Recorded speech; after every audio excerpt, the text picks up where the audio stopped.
Brigadier साहब मोहन लाल जी, आपका श्री हरिओम उच्च माध्यमिक विद्यालय छामू में स्वागत है। इसलिए आप अपना परिचय लेकर के आप अपने आर्मी में ज्वाइनिंग से लगा करके जो ब्रिगेडियर तक का जो आपने सफ़र तय किया है उसके बारे में कुछ बताएं सर। मैं छामू गांव का रहने वाला हूं और छोटी उम्र में यहीं छामू गांव में एक छोटी सी पौसाल थी।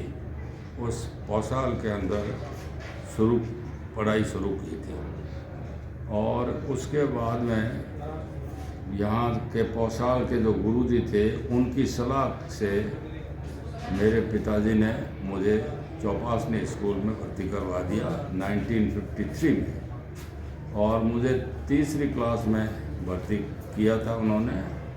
और उसके बाद में मैं 11th क्लास तक जो हायर सेकेंडरी स्कूल वहीं से किया था।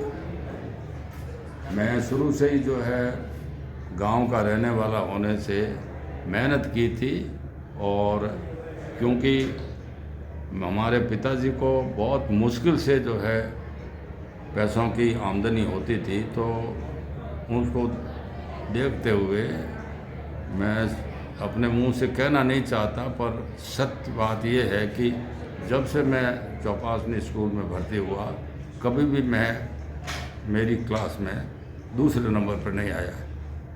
11th क्लास में भी जो हायर सेकेंडरी थी वहाँ से मैंने मेरा नाम स्कॉलर में लिखा हुआ है।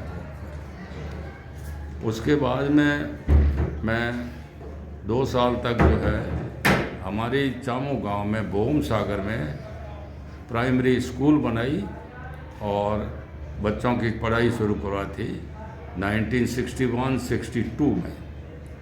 और उसके बाद मैं जो है एयरफोर्स में भर्ती हो रही थी, तो मैं एज ए टेक्नीशियन एयरफोर्स में भर्ती हो गया।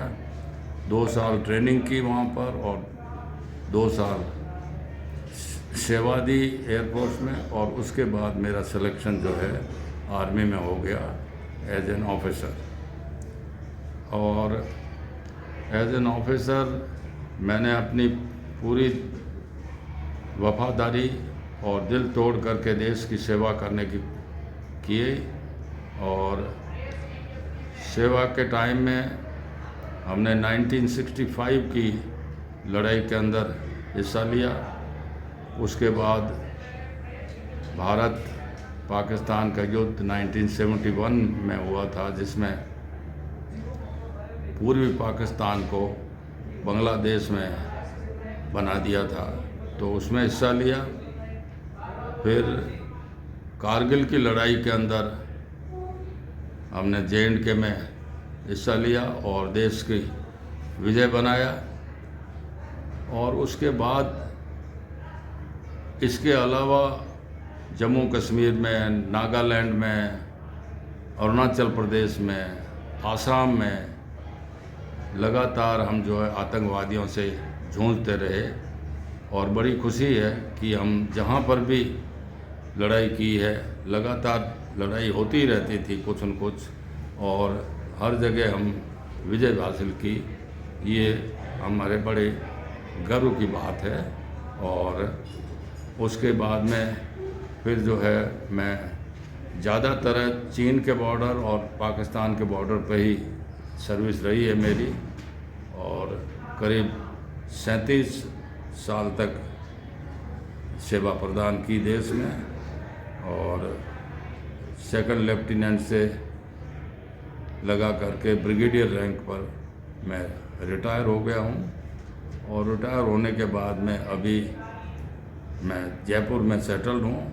वहाँ रहते हुए भी मैंने काफ़ी समाज सेवा की है, और सिक्योरिटी के अंदर ट्रेनिंग देते थे हम, और जो एक्स सर्विसमैन रिटायर होते थे उनको ट्रेनिंग देते थे। इसके अलावा जो सिविल सिक्योरिटी गार्ड थे उनको ट्रेनिंग दिया है। और उसके बाद में फिर अभी जो है नॉर्मल समाज सेवा, जहाँ पर भी कोई मदद की आवश्यकता होती है, हम ज़रूर हिस्सा देने के लिए तैयार हैं। विद्यार्थियों को आप क्या संदेश देना चाहेंगे जो विद्यालय के? विद्यार्थियों को मैं संदेश यही देना चाहता हूँ कि ये जो बालपन है, जो विद्यार्थी जीवन है, बहुत ही अमूल्य है। इस समय को जो है बच्चों को कभी बर्बाद नहीं करना चाहिए। मुख्य चीज़ इसमें बच्चों को अच्छी आदतें डालनी चाहिए, संस्कार अच्छे हासिल करने चाहिए, अपना व्यवहार, अपनी भाषा ठीक रखनी चाहिए और जी तोड़ करके मेहनत करनी चाहिए। यदि मेहनत हम करते हैं तो कभी भी जो है आप पीछे नहीं रहेंगे, हम सफलता ज़रूर मिलेगी। कोई चीज़ ज़िंदगी के अंदर मुश्किल नहीं है, परंतु विद्यार्थी जीवन इतना अमूल्य है कि इसमें यदि आपने पूर्ण रूप से शिक्षा ले ली है तो आपको जो है कोई नहीं रोक सकता। गालिब ने जो ठीक कहा है कि कर अपने को बुलंद इतना कि खुदा बंदे से खुद पूछे बता तेरी रज़ा क्या है।